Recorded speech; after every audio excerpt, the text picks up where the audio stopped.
At this stage, it's actually really exciting to be involved in the new curriculum development. From a personal point of view, we're at the stage now where, as an innovation school, we've rolled out the curriculum in its first iteration to every area of learning in school, which means that as well as the national feedback that we're getting, I'm getting very immediate feedback from practitioners in school, very immediate feedback from parents and pupils that are talking to us about the progress, how fun the lessons are, how well they link to each other, and we're able to really test whether or not the curriculum that we've designed as a school is in the spirit of the original steering and the original documentation. The feedback's really useful that we've got.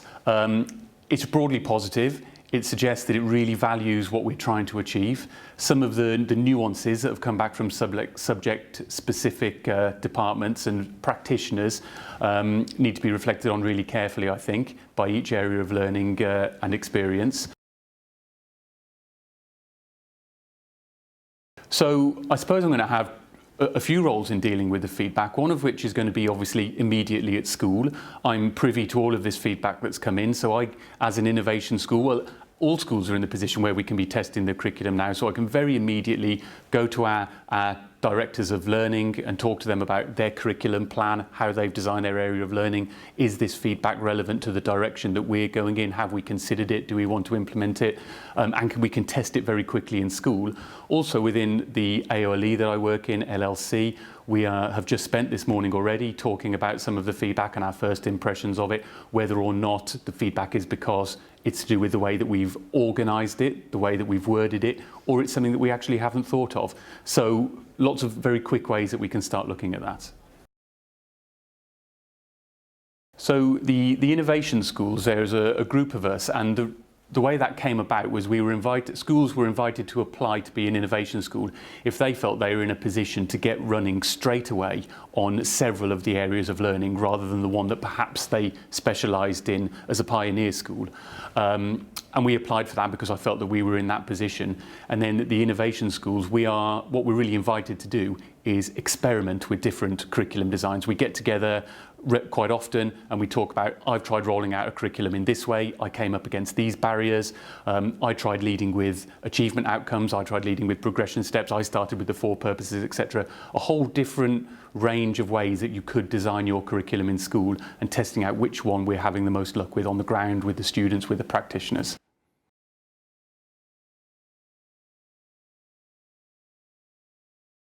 I'm actually very much looking forward to teaching under the new curriculum. I have been for a couple of years now within LLC. We've been running it at Basleg and it's been fantastic. And the reason is because it reminds you very much of why you are, of the joy of teaching really, because you're teaching constantly towards the 4 purposes. In our school in particular, we've decided that we're not thinking about levels, we're not thinking about that measure of progress. So it challenges us as teachers to actually be doing much more live assessment, much more individual assessment, really getting to the heart of the nitty-gritty of what assessment for learning actually is, away from those progression models of levels. And the pupils are really thriving on it. They're making much quicker progress. We're trying things with them which we haven't tried before in that particular age group. And the remit that we've said is that we need lessons to be fun and engaging. And if they are fun and engaging, pupils will make more progress. And it feels like the shackles have been loosened a little bit to allow us to do that.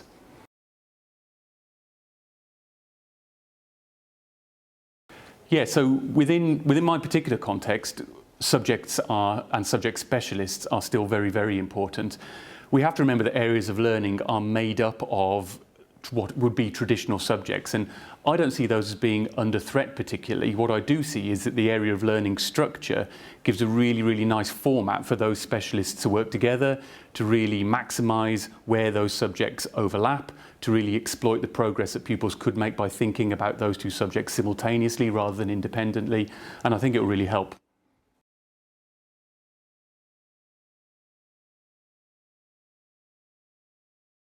For me, the main difference in the new curriculum, and it sounds like an obvious one, but this curriculum has got 4 very clear purposes, the 4 purposes of the curriculum. And as a curriculum designer in a school, one of the things where I've most enjoyed is planning a curriculum towards those purposes rather than planning a curriculum towards a GCSE specification or a Key Stage 3 specification.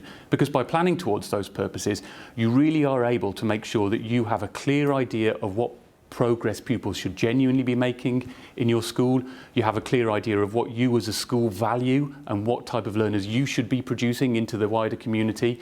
And if you get it right, you have to have the confidence that those external measures, the levels, the GCSEs, they will come as well. So the idea of teaching the things that you inherently value as a practitioner rather than the grades is a really important difference.